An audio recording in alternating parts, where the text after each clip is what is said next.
Hari ini tuh kita kedatangan headphone audio yang suaranya cakep habis. Mau tahu gimana reviewnya? Check this out.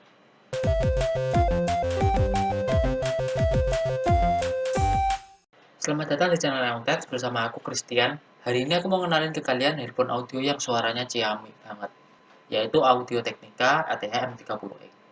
Seperti biasa nggak afdol kalau nggak lihat video unboxingnya, jadi mending kalian lihat video unboxingnya di video berikut ini. Dari packagingnya sendiri, boxnya sudah cukup besar banget, beda dari box headset atau headphone yang pernah aku temuin. Pas dibuka itu ternyata masih ada kardus lagi berlogo Audio Technica. Di baliknya itu ada buku manualnya, tapi aku nggak paham sama tulisan kanji Jepangnya. Terus ada pouchnya juga yang dari bahan kulit sintetis. Lalu yang terakhir ada headphone-nya. Ini ada juga kabel sepanjang 3 meter dengan colokan jack 3,5 mm dan 6 mm. Oke, sekarang kita masuk ke review. Build quality-nya sendiri terbilang cukup kokoh. Di headphone-nya sendiri memakai kulit sintetis, dan di bagian atasnya itu ada nama Audio Technica. Di headphone aircup-nya ada logo Audio Technica berwarna silver, dan jadi daya tarik tersendiri dari headphone ini. Namun ada satu masalah desain yang bisa jadi kekurangan dari headphone ini, yaitu dari kabelnya yang kelihatan keluar dari jalurnya. Kalau nggak hati-hati, bisa putus ini mengingat kabelnya lumayan tipis. Untuk masalah berat, headphone ini masih tergolong ringan, namun pelampinya M30X ini agak ngecepit di telinga, atau mungkin kepalaku yang besar kali ya. Airpad-nya sendiri sih sebenarnya sudah over ear, tapi liter. Jadi aku ganti airpad-nya dari liter menjadi velor. Dan setelah aku pakai selama seharian, clampingnya udah agak longgar ngikutin kepalaku. Dan penggantian airpad dari liter ke velor itu dampak kenyamanannya cukup berpengaruh banget. Mengingat portabilitas yang diberikan oleh Audio Technica, M30X ini bisa kalian lipat lebih kecil lagi. Dan pada aircup-nya, kalian bisa putar ke arah sebaliknya. Namun untuk melipat aircup-nya menjadi lebih ramah space, kalian hanya bisa melipatnya beberapa derajat. Masih di portabilitas, karena kabelnya sepanjang 3 meter dengan ukuran cukup tebal dan belum detachable, hal ini menjadi salah satu kekurangan dari portabilitas yang dimiliki M30X. Untuk spesifikasi, headphone ini menggunakan driver neodymium magnet sebesar 40 mm dengan tipe close back, frekuensi berada di range 15 Hz hingga 22 kHz, sensitivitasnya sebesar 96 dB, impedance-nya sebesar 47 ohm, cukup besar untuk kelas headphone seperti ini, dan beratnya pun cuma 220 gram. Nah, sekarang sound quality-nya nih. Headphone ini suara bass dan mid-range-nya itu jelas banget.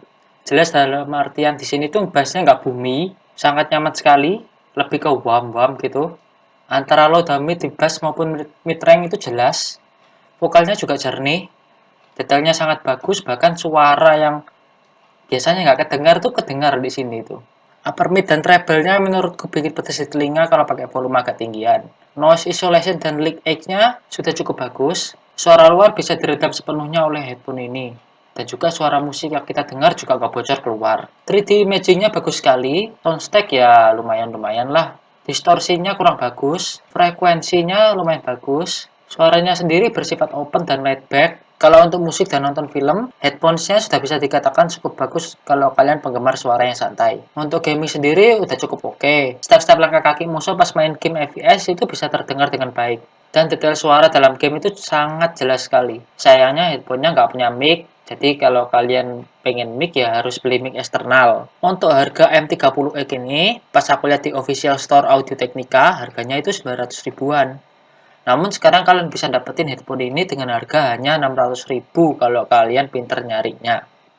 Kesimpulannya nih, headphone sini untuk build quality-nya sudah cukup bagus, sound quality-nya yang balance dan detail yang bagus, namun jika setup-nya nggak bagus maka bikin pedes di telinga. Portabilitas yang bisa dibilang setengah-setengah karena kekurangannya pada kabel yang nggak detachable, sehingga hanya cocok untuk pemakaian rumah atau studio. Kenyamanannya sudah baik, namun jika ingin lebih maka gantilah airpad-nya. Untuk worth it atau enggaknya, kalian sendiri yang menilai. Setidaknya jika kualitasnya dibandingkan dengan headphones atau headset gaming lain di harga yang setara dengan M30X, maka aku lebih milih ATH M30X untuk build quality serta sound quality-nya. Perlu diingat, di sini aku nggak jelek-jelekin brand gaming karena aku pertama kali punyanya juga headset gaming. Tapi semenjak aku iseng coba headphone sini, aku bisa ngasih perbedaan antara headset gaming dengan headphone audio. Dan aku jujur suka dengan portabilitas yang diberikan oleh headset gaming. yang susah untuk dicari di headphones dengan harga di bawah sejuta. Oke, segitu aja yang bisa aku sampaikan dari Audio Technica ATH M30X ini. Untuk pemenang giveaway ini, selamat kepada apa ya? Oh, selamat kepada ID YouTube-nya Mas Blakon atau di IG-nya itu Mas Harwan. Selamat untuk Anda dapat keyboard ini.